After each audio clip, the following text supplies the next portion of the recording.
Na tunaendelea katika masala ya soka. Mapambakinda wa ligi kuu ya taifa Nairobi United wameshinda wanabenki KCB mabao 2-0 katika mchuano wa ligi kuu uliochezwa ugani Kasarani hii leo. Matokeo haya yanaashiria kwamba Naiboys wako na nafasi ya 7 kwenye jedwali, huku KCB wakiwa chini yao katika nafasi ya 8.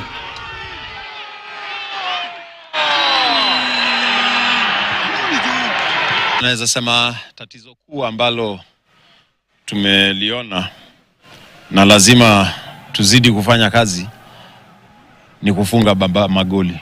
Manake I think tumedominate sana hii game kuanzia kipindi cha kwanza. Mwanzo hii game tulikuwa tunaimaliza kipindi cha kwanza. Tulikuwa tunajaribu kucheza low, tutoke na counter. Na hata dakika mwisho mbona vile vijana wangu wamechoka, but muhimu ilikuwa ni kutafuta hizo point 3 za leo na tumeipata, tunashukuru. Mchezaji gofu kutoka Uganda Willy Deus na mchezaji kutoka klabu ya gofu ya Nyeri Mutahi Kibugu